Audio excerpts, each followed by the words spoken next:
She was born into a $20 billion empire, sitting at tables most people only dream of. He was a young black waiter, working quietly in one of New York's most exclusive restaurants. Their worlds should never have collided, but when they did, a single moment of arrogance turned into something far bigger than anyone expected. What began with a cruel insult in front of a silent dining room ended with the collapse of an empire and the rise of a man who refused to be broken. How could one sentence bring a billionaire heiress to her knees? This is that story. It was a night that should have been ordinary. Veronica Kingsley, heiress to a $21 billion fortune, arrived at Per Se, one of New York's most exclusive restaurants, a place where the city's elite came to be seen. The chandeliers glowed softly, glasses clinked, and conversations hummed like a quiet symphony of wealth. For her, this was routine. Another evening surrounded by privilege, wrapped in the belief that nothing could touch her world. Working quietly in the background was David Ramirez, a young black waiter. To most diners, he was invisible. A man moving gracefully between tables, refilling glasses and clearing plates. But beneath the pressed uniform and calm presence was someone who had lived a very different story, one marked not by wealth but by resilience. As the evening unfolded, their lives drifted toward an unexpected collision.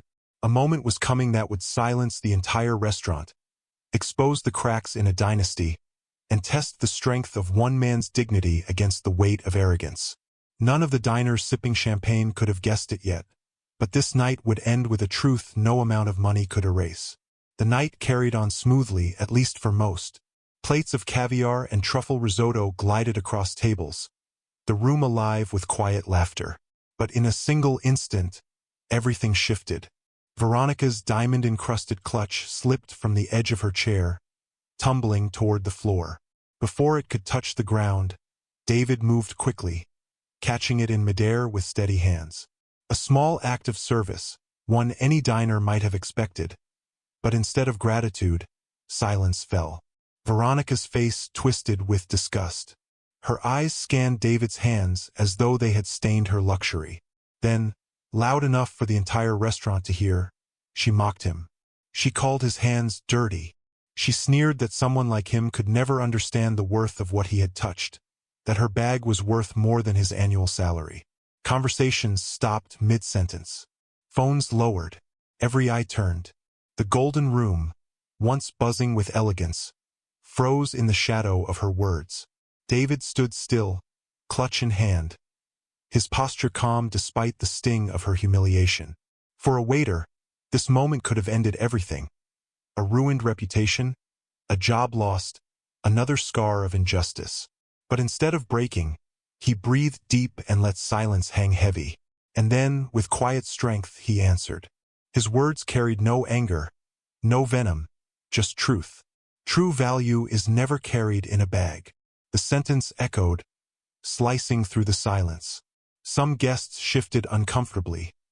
Others bowed their heads, ashamed. But Veronica's pride flared into rage. To her, this wasn't dignity, it was defiance.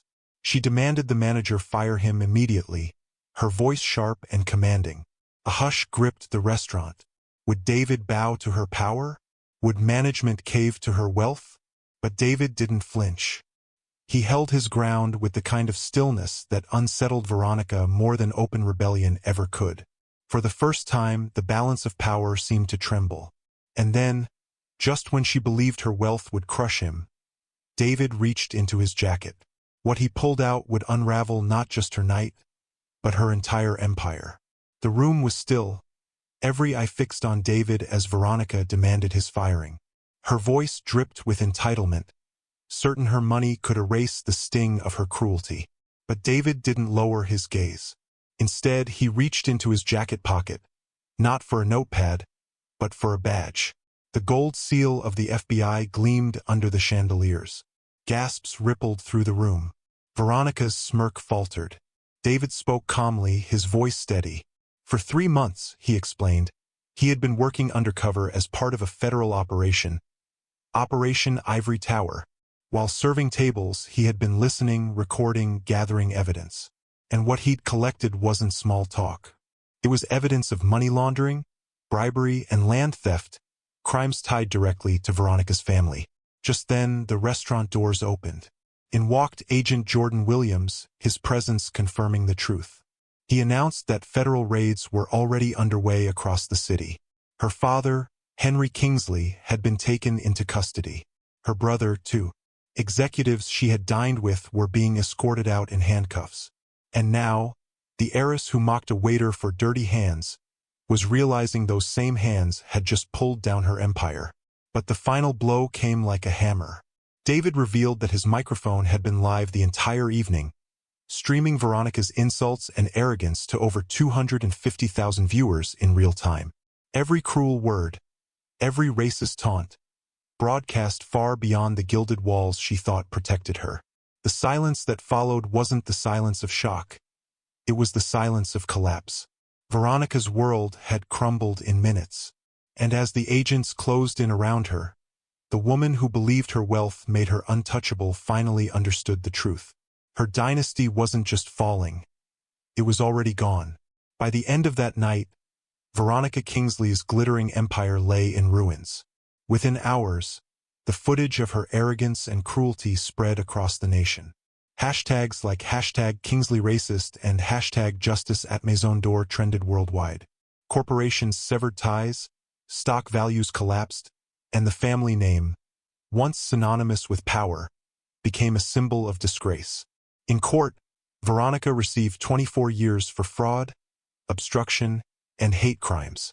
Her father and brother followed with decades of their own. The dynasty that had stood untouchable for generations crumbled in less than a year. But David's story didn't end with their downfall. For him, this was never about revenge, it was about justice. When he was a child, the Kingsleys had stolen his family's land through fraudulent lawsuits, forcing them into poverty and grief.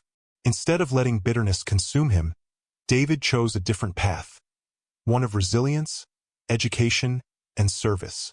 His undercover work not only dismantled a corrupt empire but also recovered over $420 million in stolen assets, money that returned to the rural families who had suffered for years, including his own.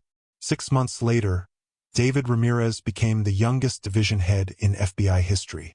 Universities studied his case. Congress passed the Ramirez Act, expanding protections for workers facing discrimination.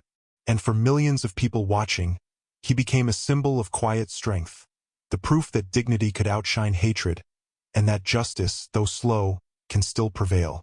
Today, Veronica scrubs prison floors for $3 a day, while David leads investigations that protect millions.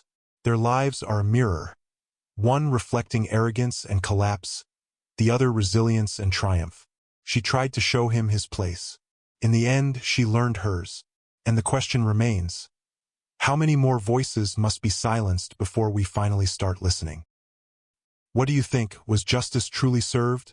Or does this story reveal just how deep arrogance and racism still run in our world? If the story moved you, don't forget to give it a like and share it with others. And for more powerful stories like this one, make sure you subscribe to the channel.